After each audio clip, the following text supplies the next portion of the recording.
Meus irmãos, a paz do Senhor para a igreja, a paz do Senhor para os irmãos. Abra sua Bíblia, Evangelho de Jesus Cristo, segundo o relato de Lucas, capítulo de número 10. Evangelho de Jesus, segundo o relato de Lucas, capítulo 10, versículo de número 25 até o versículo de número 37. Evangelho de Jesus, segundo o relato de Lucas, capítulo 10, versículo 25 até o versículo de número 37.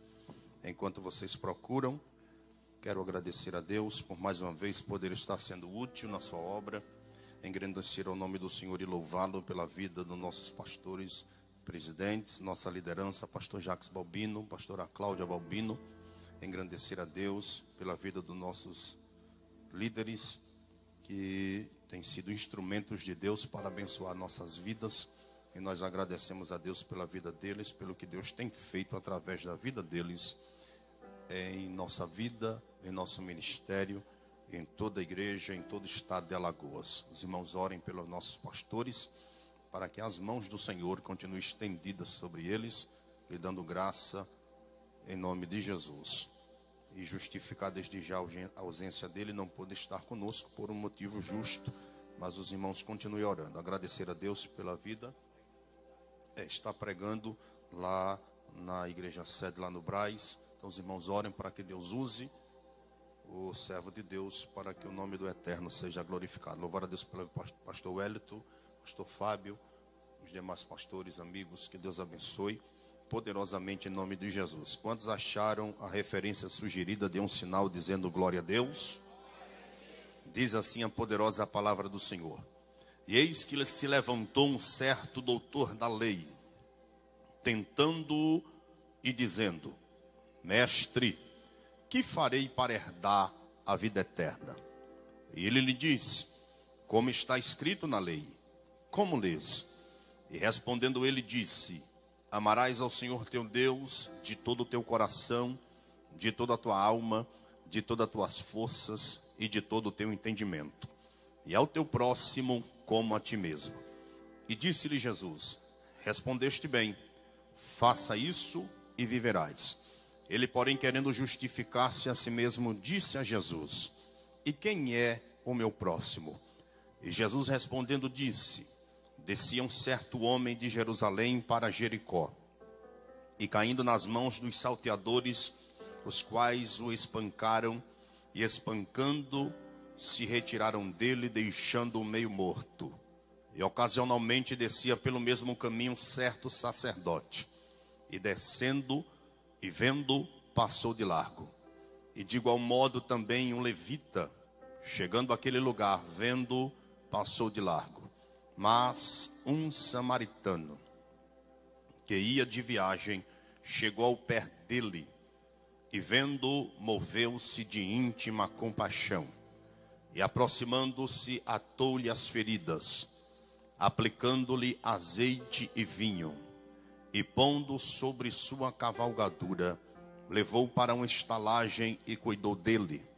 E partindo ao outro dia, tirou 2 dinheiros, e deu aos hospedeiros, e disse-lhe: cuida dele, e tudo o que demais gastares, eu tu pagarei quando voltar.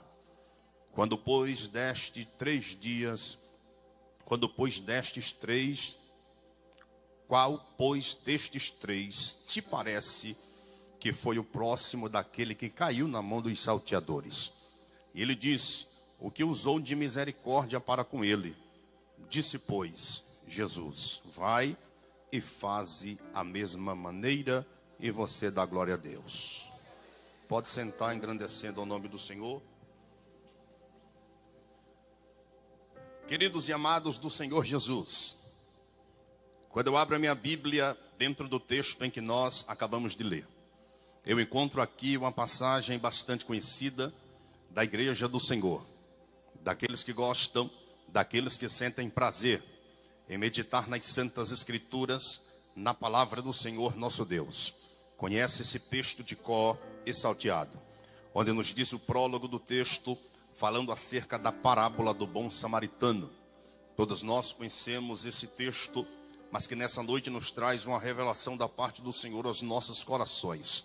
Quando o nosso Mestre, o nosso Cristo, quando mesmo então permeou esta terra, durante o seu curto ministério de 3 anos e meio, mas que mesmo sendo um curto espaço de tempo, foi um ministério profícuo, poderoso, diante de Deus e de todo o povo. Quando Jesus esteve na terra, deu início ao seu ministério. Esse é o Evangelho segundo escreveu João, no capítulo de número 2, na festa de casamento lá em Caná da Galileia. A Bíblia nos diz que em meados da festa acabou o vinho. Maria, sua mãe, vai até ele e lhe diz: Jesus, o vinho acabou. E ele lhe disse: mulher, que tenho eu contigo? Não é chegada a minha hora? Jesus então vai até os serviçais e pede-lhe para que os mesmos encham as 6 talhas de água. E a Bíblia diz que Jesus transformou água em vinho. Ei, deixa eu lhe chamar a atenção. Transformar vinho em água, até eu sei fazer. É só pegar o vinho, adicionar água e mais água. Daqui a pouco sai o corante do vinho e tudo se transforma em água. Agora transformar água em vinho é só para quem tem poder. Jesus transformou água em vinho. Deu início ao seu ministério. Neste período, o nome de Jesus começa a ser conhecido diante de toda a nação de Israel. A fama de Jesus começa a correr diante de toda a nação eleita, de acordo com seus feitos, pelos seus milagres, pela trajetória, pelas grandes operações que o Senhor realizou quando mesmo esteve aqui na terra. Pois bem, quando nós encontramos o capítulo de número 10 do Evangelho de Jesus segundo o relato de Lucas, nós começamos a entender que justamente Lucas, escrevendo o seu primeiro tratado a Teófilo, porque Lucas escreveu 2 tratados a Teófilo. O primeiro, o Evangelho de Jesus. O segundo, Atos dos Apóstolos. Lucas então agora escrevendo o seu primeiro tratado a Teófilo. Para Lucas escrever este tratado, era necessário então que Lucas viesse a obter informações, já que Lucas não fazia parte dos primeiros 12 discípulos que foram separados pelo Senhor. E para que estas pessoas viessem ali passar estas informações, teriam que ser pessoas que andou com o Senhor. Teriam que ser pessoas que esteve com o Senhor. De acordo com o comentarista Russell Norman Champlin, ele diz que quem passou estas informações para Lucas foi nada mais, nada menos que o apóstolo Pedro. Pedro, um certo dia talvez, conversando com o apóstolo Lucas, sentado em determinado local, então Pedro começa a relatar justamente este acontecimento. Quando nós falamos acerca da parábola do bom samaritano, quando falamos acerca de parábola, ela não fala acerca de personagens. Parábola, ela não cita personagens. Isto aqui nada mais é do que uma história verídica que Jesus está narrando justamente quando estava ministrando a sua palavra. É neste momento então que Pedro começa a relatar justamente para Lucas aquele certo dia, quando Jesus estava pregando em cima do monte, e de repente Jesus estava expressando a palavra, e de repente se aproxima dele um certo doutor da lei, tentando e dizendo: mestre, como posso eu herdar a vida eterna? Deixa eu esclarecer isto aqui para você entender. Quem era este doutor da lei, pastor? Nada mais, nada menos que um homem que conhecia o livro do Torá antigo com a palma da mão. E o que era o Torá antigo? Era o livro do Pentateuco. Pentateuco, porque vem de penta. Penta vem de 5, ou seja, os 5 livros iniciais da Bíblia. Então ele estava relatando, ele estava então trazendo à memória que este doutor da lei era um homem que conhecia o livro do Pentateuco com a palma da mão. Todas as pessoas, todos os israelitas ortodoxos que tinham alguma demanda, que tinham alguma pergunta ou dúvida acerca das escrituras, iam até o doutor da lei, para que ele viesse então a interpretar aquele versículo ou a passagem, para que estas pessoas viessem a ter o esclarecimento, a exegese do texto ou a interpretação. Este homem era nada mais, nada menos que um grande teólogo da época. É neste momento que este teólogo, denominado como um doutor da lei, porque denomina-o como doutor da lei, porque ele é um mestre nas escrituras, e é neste momento que este homem, tentando a Jesus no meio da multidão, Quando Jesus estava pregando, ele vira-se para Jesus e lhe faz uma indagação. Ele lhe faz uma pergunta, e a pergunta é a seguinte: como posso eu herdar a vida eterna? O que me chama a atenção é que ele usa a expressão, ele usa a conotação da palavra, chamando Jesus de mestre. Ora, quem era mestre nas escrituras era ele. Quem conhecia o Torá antigo com a palma da mão era ele. E ele agora está chamando Jesus de mestre. Só que quando ele chama Jesus de mestre aqui, não era simplesmente adorando ao Senhor. Quando ele chama Jesus de mestre aqui, ele não estava exaltando ao Senhor. Quando ele chama Jesus de mestre aqui, ele estava querendo colocar Jesus em situação de dificuldade. Jesus que não é bobo nem nada, Jesus que sabe as intenções do coração, Jesus que sabia que o homem não estava então querendo reverenciá-lo. Jesus então lhe faz uma pergunta dizendo: por quê? Porque ele fez uma pergunta a Jesus, e Jesus agora, antes de responder esta pergunta, Jesus lhe faz outra pergunta dizendo: como está escrito na lei? Como lês? Porque Jesus faz esta pergunta? Porque Jesus sabia que ele conhecia a lei. E então Jesus usa a mesma trajetória, ou a mesma pergunta que ele fez a Jesus: como está escrito na lei? Como lês? E ele começa a responder dizendo: amarás ao Senhor teu Deus de todo o teu coração, de toda a tua alma, de todas as tuas forças, de todo o teu entendimento, e ao teu próximo como a ti mesmo. Então Jesus olhou para ele e disse: fizeste bem, respondeste bem, faça isso e viverás. Ele, porém, querendo justificar-se a si mesmo, perguntou a Jesus: e quem é o meu próximo? Jesus, vendo que ele estava querendo dar uma de louco, Jesus sabia que próximo dele era judeu. Ele também sabia que próximo de judeu era judeu.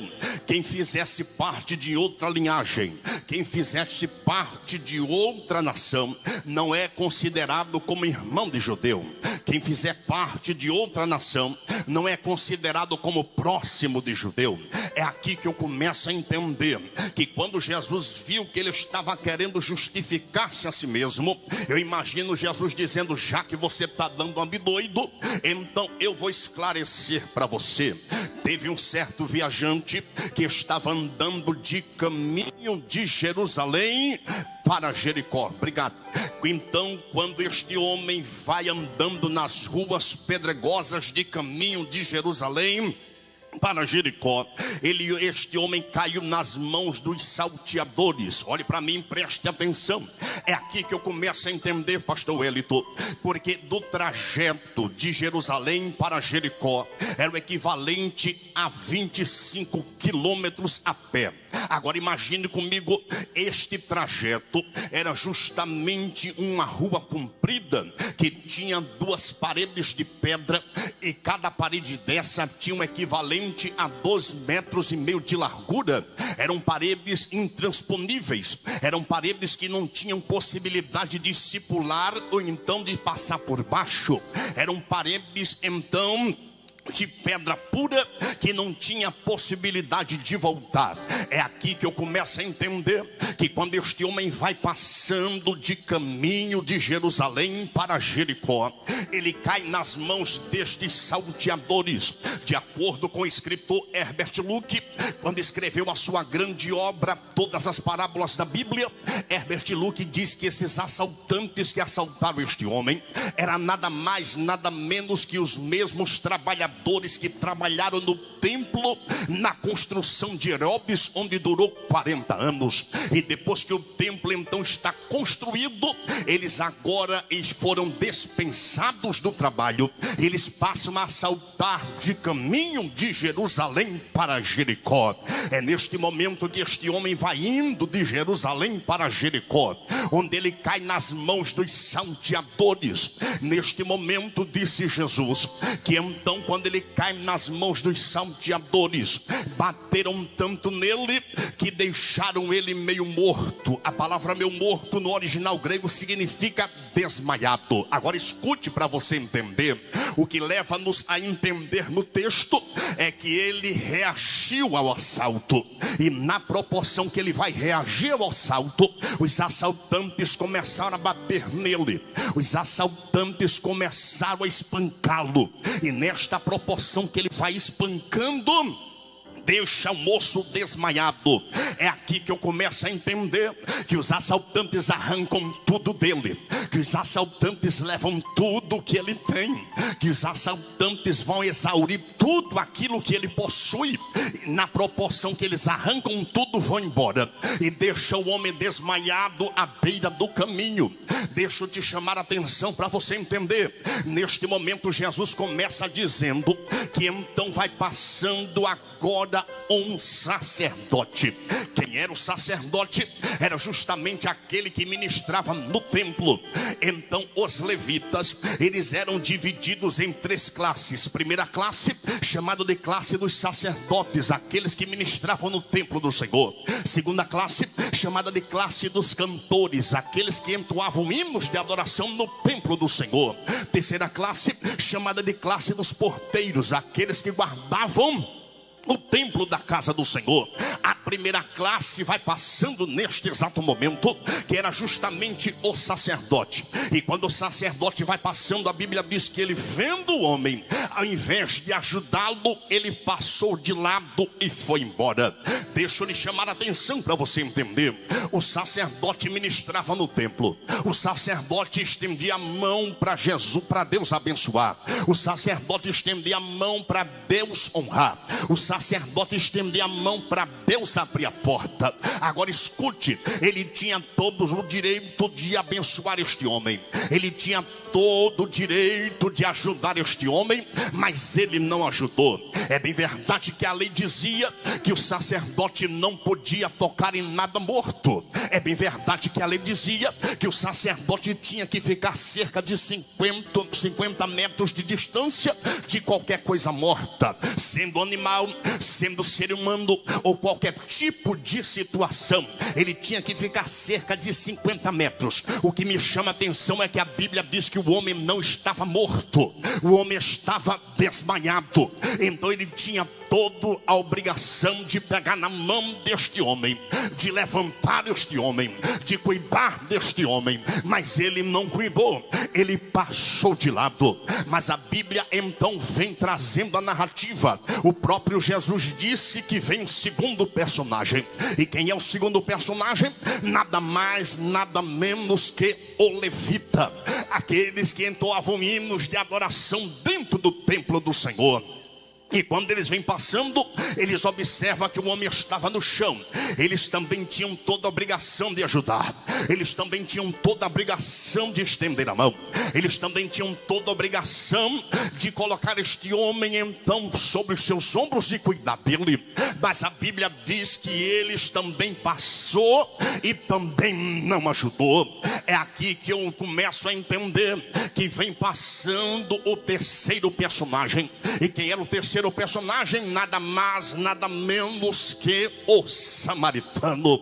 O samaritano vem passando, e quando ele vem passando, a Bíblia diz, o próprio Jesus narrou que ele encheu-se de íntima compaixão. Peraí, pastor Genilson, mas este era o único personagem dentre os três que não tinha motivo nenhum, que não tinha obrigação nenhuma de ajudar este homem. Por quê? Porque este homem era samaritano, e o homem que estava desmaiado na beira do caminho era judeu. E como pode então um judeu ajudar um samaritano? Você lembra que existia justamente uma inimizade entre os judeus e os samaritanos? Você lembra quando Jesus então está na beira de um tanque por nome de Jacó? lá em João capítulo 4, e a Bíblia nos diz que de repente Jesus sentou à beira do caminho. E quando Jesus senta à beira do tanque, vendo seus discípulos, Jesus pega a mão, coloca no bolso, pega então, tira dinheiro e entrega aos discípulos, porque ele entregou justamente o dinheiro aos discípulos e manda os discípulos comprarem pão na cidade. Por quê?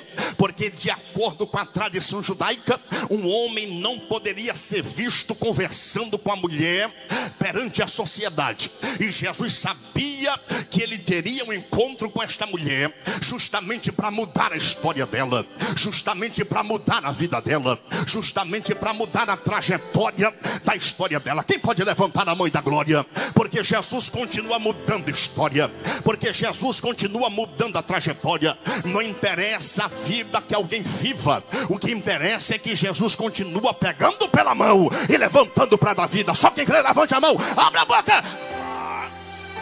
Oh, glória.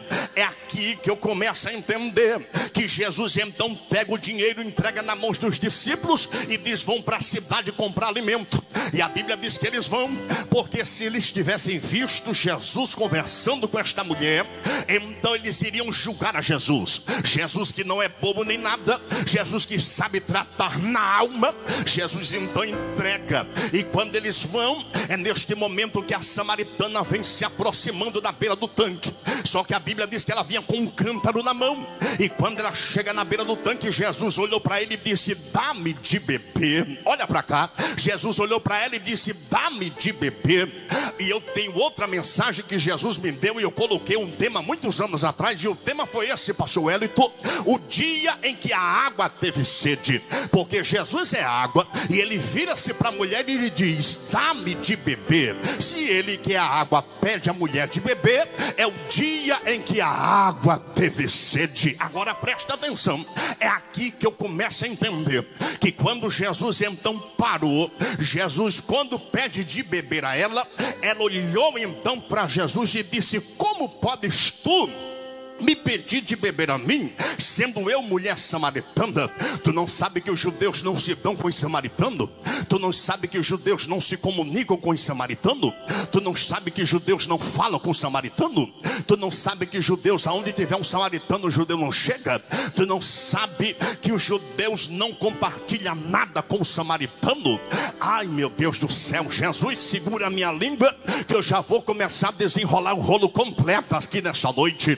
Tem muito samaritano e judeu dentro da igreja. Eu não vou com a cara dela, eu não vou com a cara dele, eu não gosto quando ele prega, eu não gosto quando ela canta. Problema é seu, meu filho. O importante é que Jesus gosta, o que é importante é que Jesus faz a obra acontecer. Quem pode levantar a mão e dar glória? O importante é que mesmo sendo judeu ou samaritano, você vai ter que se reconciliar com teu irmão, porque quando a trombeta tocar, lá no céu não vai existir samaritano ou judeu, vai existir a igreja santa, lavada e remida pelo sangue do Cordeiro. Só quem crê, abre a boca. Os judeus não se comunicavam, não se davam com os samaritanos. É aqui que eu começo a entender que este samaritano não tinha obrigação nenhuma de ajudar este homem, porque ele era judeu. Mas a Bíblia, o próprio Jesus disse que ele, vendo o homem deitado na beira do caminho, usa de íntima compaixão. A palavra compaixão, transliterando, significa misericórdia. Misericórdia é sentir a miséria de alguém. Quando Jesus olha para ele, quando Jesus está trazendo a narrativa acerca deste homem, Jesus está dizendo que o samaritano não tinha motivo nenhum de ajudar, que o samaritano não tinha obrigação nenhuma de ajudá-lo pela inimizade que existia. Mas Jesus disse que ele olhou para o homem e moveu-se de íntima compaixão. Oh, rabandaraba sérgia, suribicandaraba raia. Sabe o que é que eu aprendo aqui? Eu aprendo que quando você ver alguém que está morrendo, ainda que esta pessoa tenha feito mal a você, não pise em cima, não acabe de matar, não acabe de destruir, não. Pegue pela mão, ainda que ele não goste de você, ainda que ela te odeie, mas pegue pela mão. Já dizia minha mãe que cada um só dá o que tem. E isto eu aprendo, que você não pode dar misericórdia se você não tem. Então, se eles acreditam, se eles não te querem bem, se eles não te querem de pé, se eles querem te ver destruído, a questão é deles. O importante é que você tem misericórdia, é que você é eleito de Deus, é que você é escolhido do Senhor. Ainda que tenham falado mal de ti, não se preocupe. Quando você vê ele caído, quando você vê ela no chão, pegue pela mão e diga: eu estou aqui para te ajudar. Ainda que você não goste de mim, mas eu estou aqui para levantar-te. Quem crê nisso, abra a boca, dá glória. Aleluia. É aqui que eu começo a entender que neste exato momento, então Jesus diz que então este samaritano usa de íntima compaixão para com ele. Não tinha obrigação nenhuma, mas ajudou. Não tinha dever nenhum, mas usou de benevolência. Então a Bíblia nos afirma que neste mesmo homem, quando então vai de viagem, que vê este homem deitado, desmaiado no chão, ele agora arranca da sua mochila 2 utensílios. Quais foram os utensílios? A Bíblia diz que ele arranca dentro da sua mochila o azeite e arranca também o vinho. Olhe para mim, preste atenção. Pastor Wellington, ele tirou da mochila 2 utensílios, azeite e vinho. Pastor Ziel, ele tirou 2 utensílios, azeite e vinho. Pastor Gesiel, ele tirou 2 utensílios, azeite e vinho. Pastor Antônio, ele tirou 2 utensílios, azeite e vinho. Pastor Zé Carlos, ele tirou 2 utensílios, azeite e vinho. Para que servia o azeite, pastor? Azeite servia nada mais, nada menos para 2 coisas. Primeiro, para unção. Primeiro, para ungir. Primeiro, para unção. Segunda coisa a qual o azeite servia era nada mais, nada menos para curar a enfermidade. Pastor Isaac, então o azeite servia para 2 coisas. Então para unção e servia para curar a enfermidade. Ele não poderia usar o azeite para ungir, porque o homem estava quase morto. Ele não poderia usar o azeite para unção, porque o homem estava desmaiado. E quem estava desmaiado e quem estava quase morto, primeiro, para poder receber a unção, precisava ser tratado. Para alabacaia e da bandarabachúria. Pega na mão de quem está do seu lado, por gentileza. Segura na mão de quem está do seu lado, por favor. Pega a mão dele, segura a mão dela, só para interagir esta noite. Segura a mão dele, se você puder, estiver em comunhão com ele, dê uma chacoalhada de leve na mão dele. Dá uma sacudida de leve na mão dela e diga assim para ele: para poder receber a unção, tem que primeiro ser curado. Para poder receber a unção, tem que primeiro ser tratado. Para poder na baia. Tem gente que quer receber a unção, quer cantar, quer pregar, mas não quer ser tratado. Para poder receber a unção e ser usado, tem que ser tratado.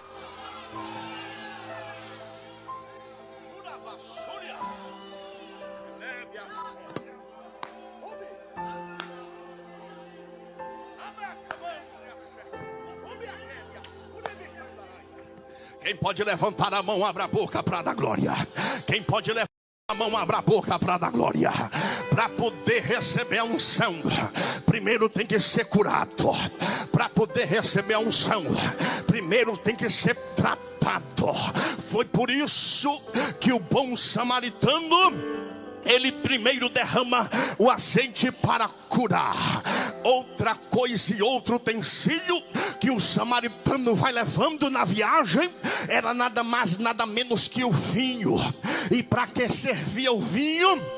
Vinho na Bíblia representa alegria. O que era então que o bom samaritano estava falando justamente para o viajante que estava quase morto no caminho? Roubaram a tua alegria. Labaia, Shuribicandaraia, tentaram arrancar a tua alegria, tentaram tirar a tua alegria, tentaram exaurir a tua alegria.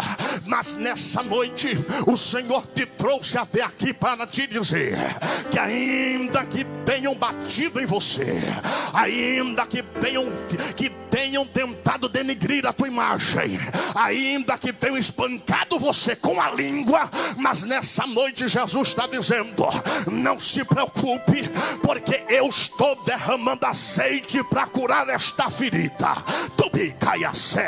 Estou derramando vinho para devolver a alegria que você perdeu. Só quem crê, abra a boca. Alegria perdida. Então o samaritano derrama o vinho para devolver a alegria que ele perdeu. É aqui que me chama a atenção, pastor Isaac. É porque, de acordo com a tradição judaica, nenhum israelita ortodoxo, nenhum samaritano, ele viajava com nenhum utensílio.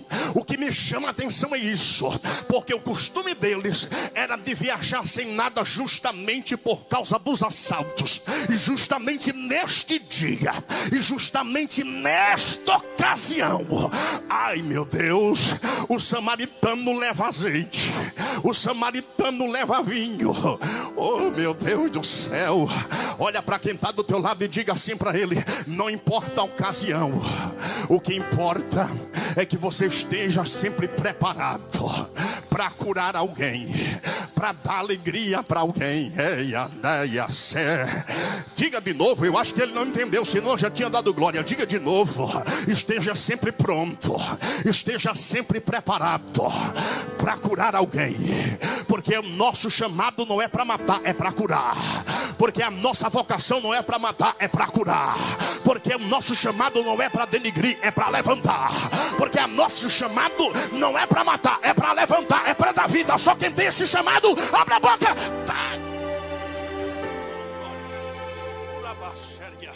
Aleluia. Agora imagine, ele não era costume de levar justamente nenhum utensílio na viagem para não ser assaltado, mas neste dia ele leva, e ele leva duas coisas: azeite e vinho. Cura e alegria devolvida.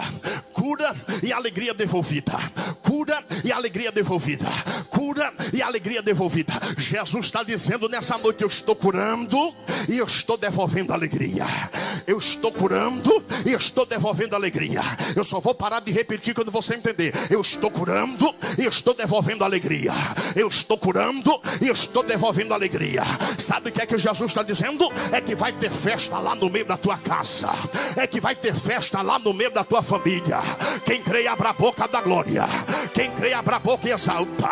Quem não crê, fica com a boca fechada. Mas quem crê já está recebendo. Jesus está dizendo nessa noite que vai ter festa lá no meio da tua casa. Pode predicar, profetiza para quem está do teu lado. Pode preparar o culto em ações de graça, porque vai ter festa lá no meio da tua casa. Vai ter festa lá no meio da tua família. Vai ter festa lá no meio da tua parentela. Tira a mão do bolso, rapaz. Abre essa boca para dar glória. Quem anda com o diabo está de boca fechada, mas quem tem raiva do capeta, abre essa boca, dá glória. Abre essa boca e adora. Vai ter festa. Vai ter festa. Profetiza de novo, que eu acho que ele não entendeu. Vai ter festa lá na tua casa. Vai ter festa. Vai ter festa. Vai ter festa. Vai ter festa. Vai ter festa. Vai ter festa. vai ter festa, vai ter festa, vai ter festa, vai ter. Jesus está curando, Jesus está devolvendo alegria, vai ter festa. Jesus está curando, Jesus está devolvendo alegria, vai ter festa. Jesus está curando, Jesus está devolvendo alegria, vai ter festa, vai ter festa. Só quem crê que vai ter festa, abra a boca para adorar a Deus. Oh, glória. Agora olhe para cá para você entender, para a gente encerrar. Olha o que é que a Bíblia diz. Olha o que o próprio Jesus falou. Que ele, usando de benevolência, ele então aplica o azeite, curando a enfermidade. Ele aplica o vinho, devolvendo a alegria. Ele pega o homem e coloca sobre os seus ombros, coloca sobre uma cavalgadura e leva ele para uma hospedaria. É aqui que eu começo a entender que quando então ele vai levando este homem para a hospedaria, imagine comigo que todos os meios de transportes no Oriente, nesta época, eram nada mais, nada menos do que camelo, dromedário e cavalo.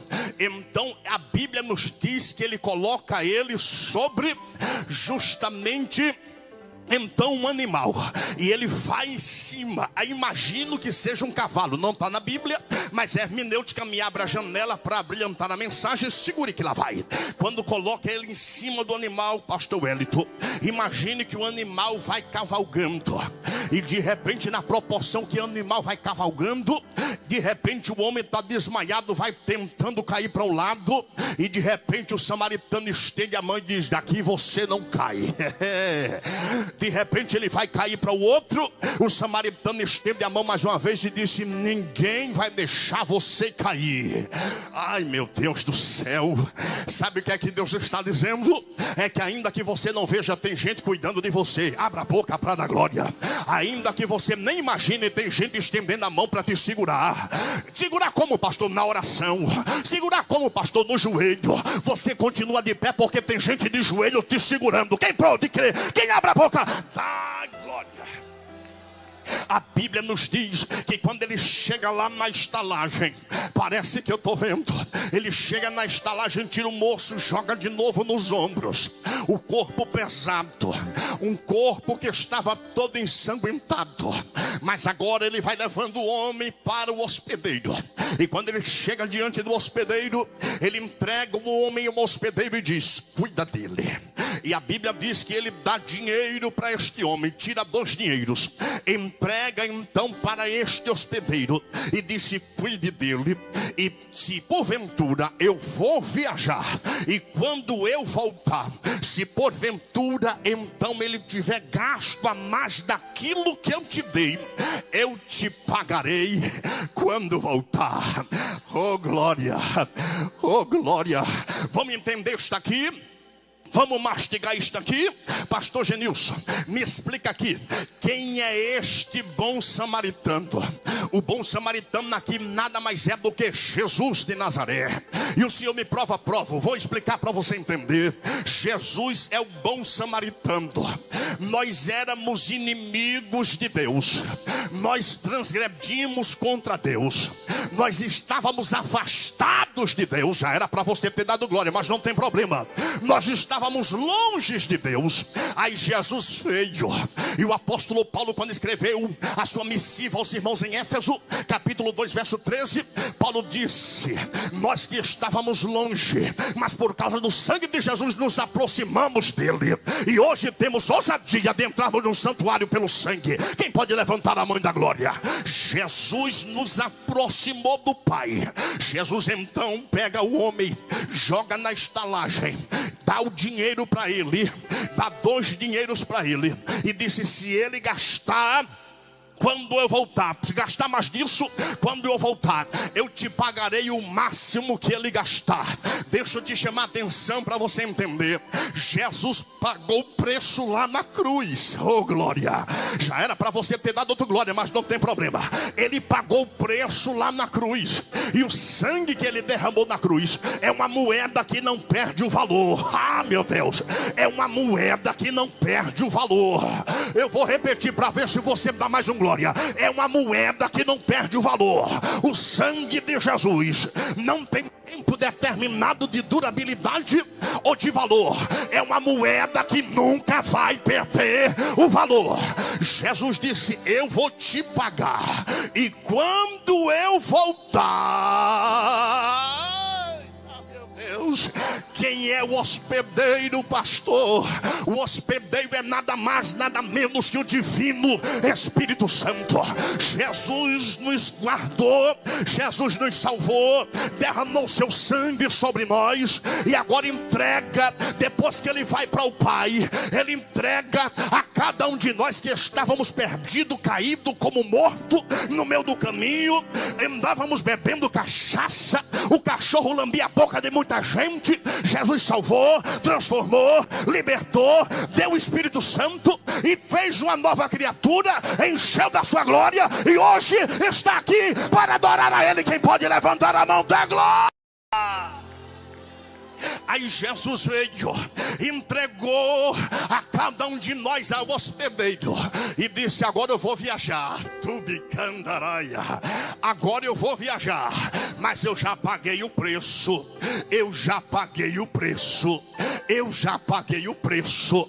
Eu já paguei o preço. Eu vou viajar, e quando eu voltar...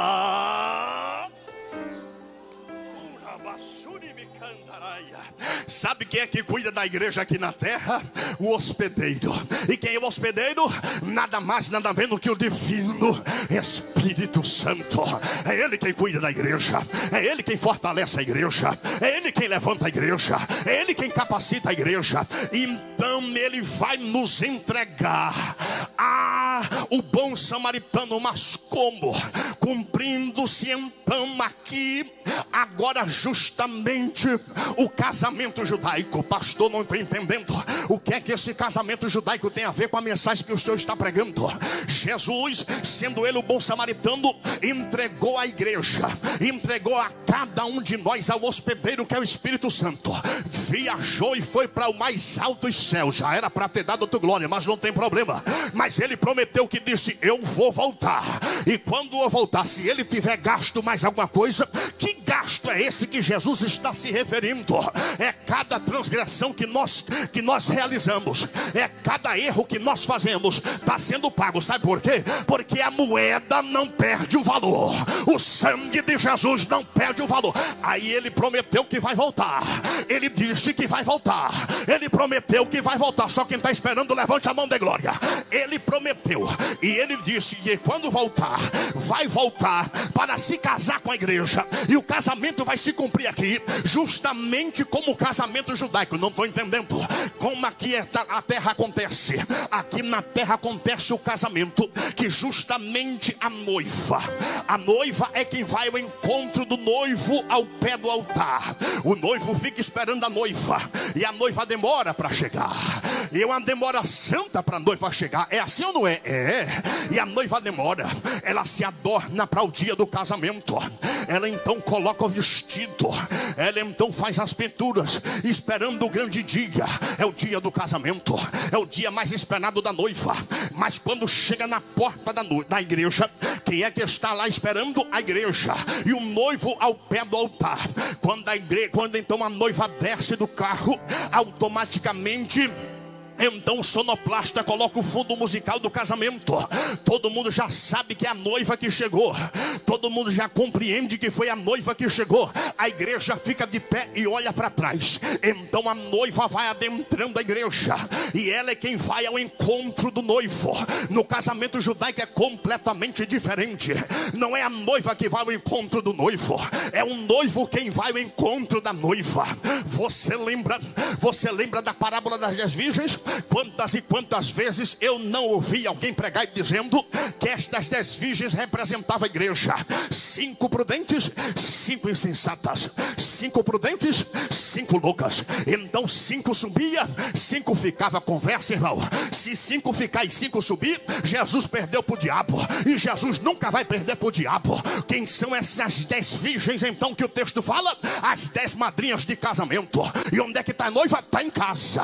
Onde é que está a noiva? está em casa. Por quê? Porque o casamento judaico é o noivo quem vai ao encontro da noiva, passa na casa da noiva, pega ela para poder entrar para a noite de núpcia, para o casamento. Quem crê, levante a mão da glória. O noivo prometeu que vai voltar, e ele disse que vai ao encontro da noiva. Mas me explica isso aqui, pastor, que eu ainda não entendi. Ele é quem vem ao encontro da noiva. Qual é a maior distância? É da terra até as nuvens ou é do céu até as nuvens? Nós entendemos perfeitamente que a maior distância é do céu até as nuvens. Jesus disse que iria voltar, e está dizendo que quando ele voltar e percorrer uma distância maior, o Espírito Santo, que é o pai da noiva, vai levar a noiva até as nuvens. Alabandaraia. O noivo vai abraçar a noiva e vai dizer: bem-vindos, benditos de meu pai. Só quem crê, abra a boca para dar glória. Pega na mão de quem está do seu lado, por favor, para a gente encerrar. Pega na mão dele, segura a mão dela, dá uma chacoalhada nele, dá uma sacudida na mão dela e diga assim para ele: o noivo está vindo. Diga para ela: você não deve mais nada, porque o noivo já está vindo, o noivo já está voltando. Você não deve mais nada. Diga para ele, diga para ela: abra tua boca para adorar, porque você não deve mais nada. Diga de novo: abra tua boca para exaltar, porque você não deve mais nada. Alabaia, Shuribicandaraia. Quem pode levantar a mão?